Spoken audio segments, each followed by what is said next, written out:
आज का हमारा जो इलस्ट्रेशन है वो है इलस्ट्रेशन नंबर 7, जिसमें बोला हुआ है कि goods sold to Kailash for the first price 1 lakh and trade discount 15%। तो इसमें आएगा कैलिश अकाउंट जो होगा वो तो हमारा होगा डेबिट, क्योंकि गुड्स किसको सोल्ड की गई हैं, कैलिश को। कितने पे? 1 लाख पे।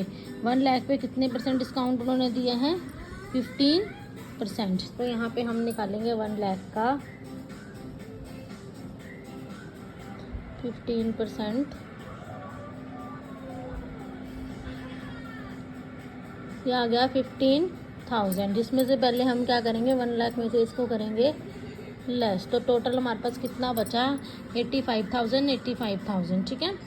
अब नेक्स्ट एंट्री उसने बोली Kailash return goods of the list price 4,000। Okay, उसने 4,000 पे क्या कर दी, उसने गुड्स क्या कर दी, रिटर्न कर दी जिससे उसने ली थी। तो यहाँ पे sales return account debit to Kailash आ जाएगा।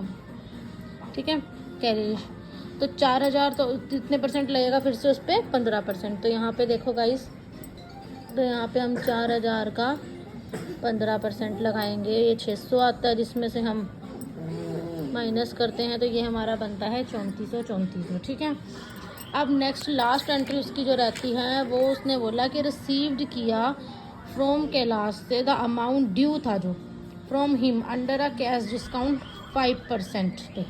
ठीक है, रिसीव किया कैलाश से अमाउंट, यानी अमाउंट उसने रिसीव किया। तो कैश अकाउंट क्या होगा हमारा? डेबिट। डिस्काउंट हमारा अलाउड किया गया है और टू कैलाश। ठीक है। तो अब हमारे पास क्या होता है कि 85,100 थे, जितने भी थे वो 85,000 थे, जिसमें से रिटर्न उसने 3400 कर दिए। 3400 उसने रिटर्न कर दिए। 3400 रिटर्न करने के बाद टोटल हमारे पास बचते हैं इतने, जिसके ऊपर उसने हमें डिस्काउंट कितना बोला है? कैश 5%। तो हम यहाँ पे 5% का कैश डिस्काउंट लगाएंगे तो वो इतना आएगा, जिसको उसमें से लेस करके टोटल हमारे पास अमाउंट बचता है 70,520 रुपये, जो तो गया हमारा कैश में, और जो हमारा डिस्काउंट निकला वो हमारा डिस्काउंट में, और हमारा टोटल अमाउंट आ गया 81,600 रुपये इतने। ठीक है। समझ आई बात?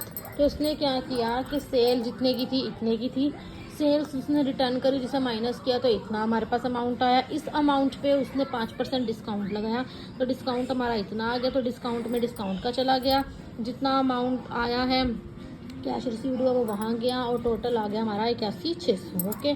अब नेक्स्ट हमारा रजिस्ट्रेशन होता है नंबर 8, जिसमें अब वो बोलते हैं कि bought goods from Mohan of the list price 10,000 at 15% trade discount. वही कि बोट गुड्स फ्रॉम 10,000 पे 15% अब अगर हम लगाएंगे तो कितना बन जाएगा? 8,500। तो purchase account debit to Mohan 8,500। ठीक है। फिर सेटल करना है अकाउंट ऑफ मोहन का bye paying cash under discount